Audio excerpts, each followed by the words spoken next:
Hi, I'm Dennis Phillips, and welcome to Everyday Reloading and Shooting.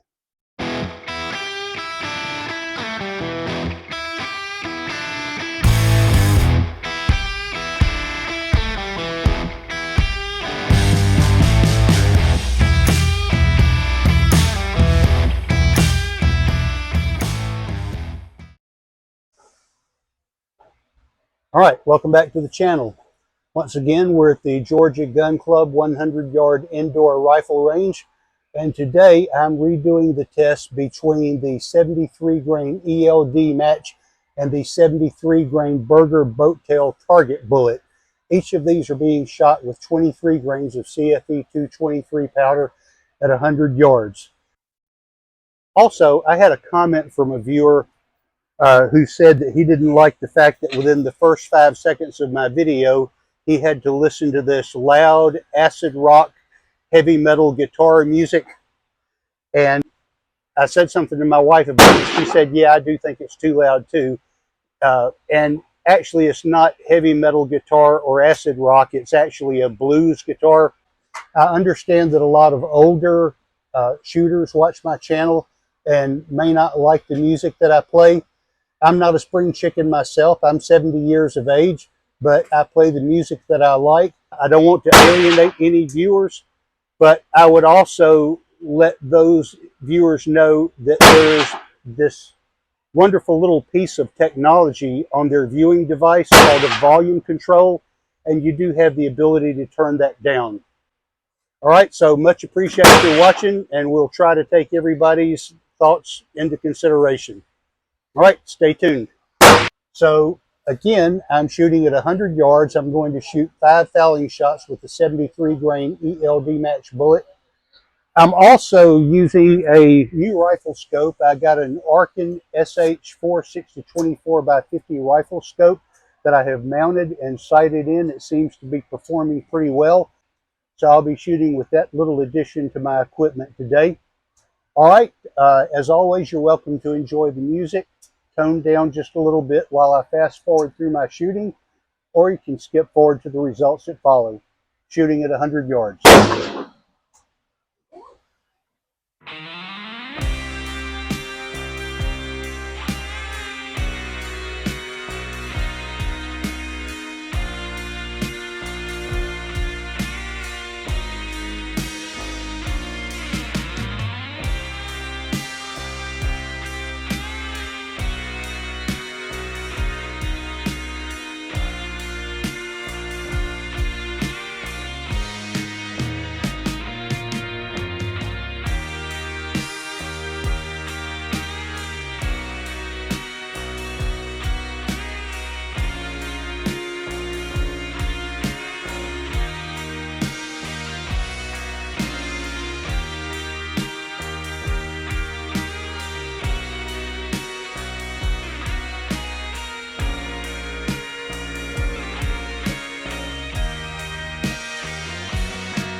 All right, I didn't see a lot of difference in how these two bullets shot, but let's bring them in and see how they compare.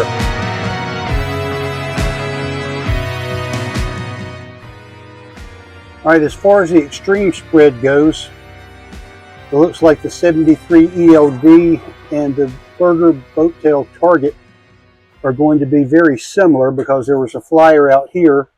Although it looks like the Berger does have a little better clustering, although we've got a nice clustering of the ELD here. And it looks like there was a little better velocity node there too. I have recorded the velocities on these. The Berger had an average of 2,463 feet per second with a minimum of 2,408 and a maximum of 2,533.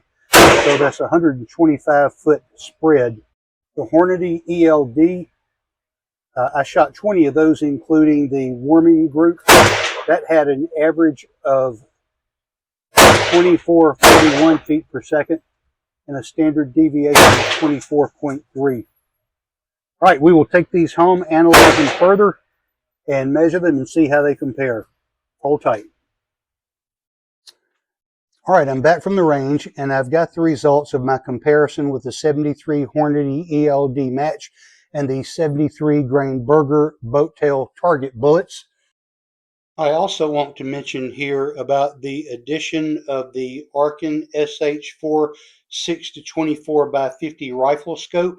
This replaces my Vortex Diamondback, and I do think this is an improvement in the clarity, the eye relief, and the eye box that I'm having to see through. So I do think this probably had a bearing on my shooting today. I did feel more comfortable behind this rifle scope. And so let's take a look at the results with it. The last time out, I had a number of failures to fire, like just about every shot I had to do a bolt lift, and I felt like that was throwing my shooting off. And so I wanted to redo that test. And so just to revisit this briefly, the last time I was out, the 73 grain ELD match had an extreme spread of 2.28 and a mean radius of 0.55. An average group size of 1.1, and an area of 3.14. The Berger had an extreme spread of 2.6, a mean radius of 0.6, and an average group size of 1.2, and an area of 3.28 inches. Today was considerably better, and I'll give you a close-up of these right here. I measured these with the Hornady ballistics app, and we look at the extreme spread, the mean radius, the average group size, and the area that those shots cover. So today I shot the fouling group, which was shooting a little bit to the left, and so after that sight-in target, I adjusted the scope 2 clicks to the right, and then I shot the rest of the groups at that setting. On the 73 grain ELD match, and here's a close-up of that target, along with a screenshot from the Hornady ballistics app, and this time out, we shot an extreme spread of 1.65 inches, a mean radius of 0.49, an average group size of 0.98, and we had an area of 1.88 inches. So that's considerably better than the last time out.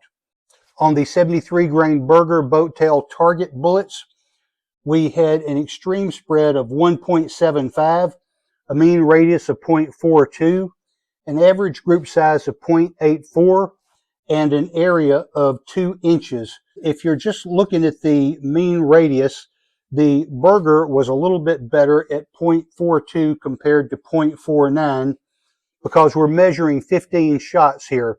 And anytime you have 15 shots, you can expect those to spread out. So on each of these, I did analyze these minus the flyer because the Berger boat tail actually had 2 or 3 flyers, 1 here and 2 down here.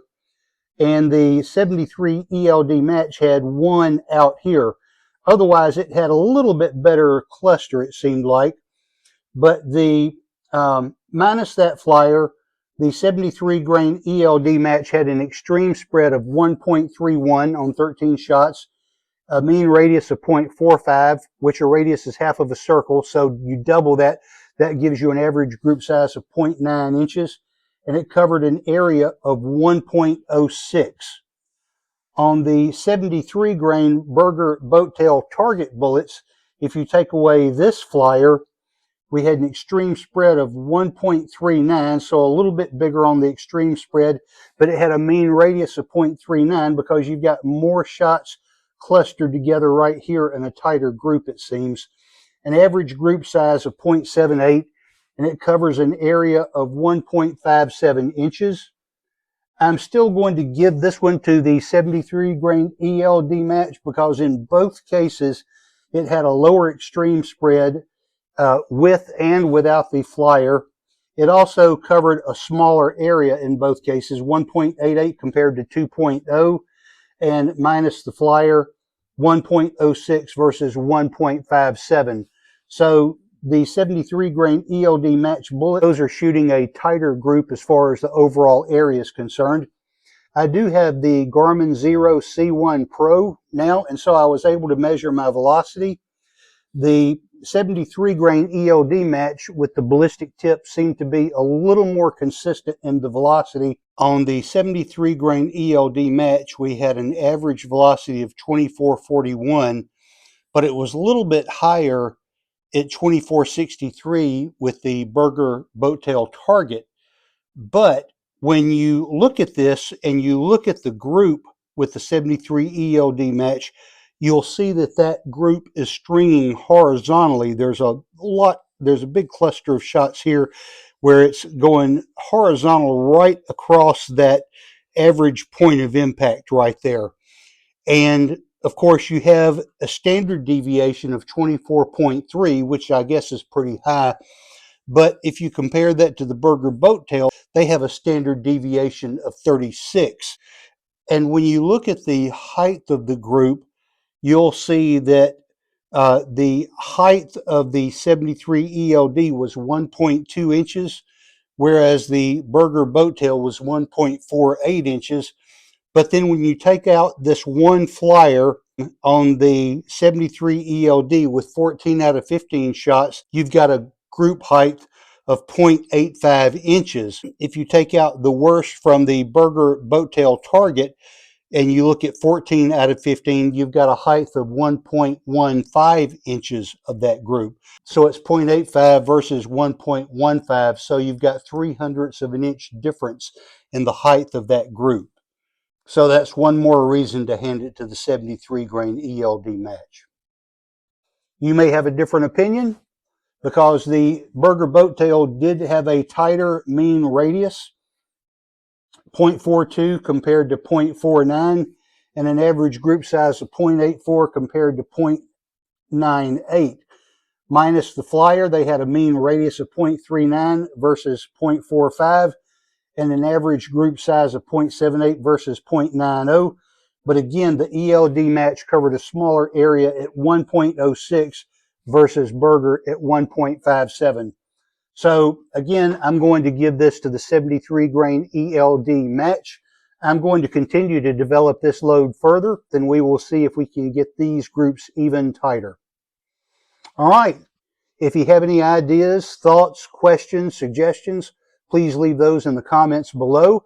I hope you will also like, share, and subscribe. And as always, thanks for watching.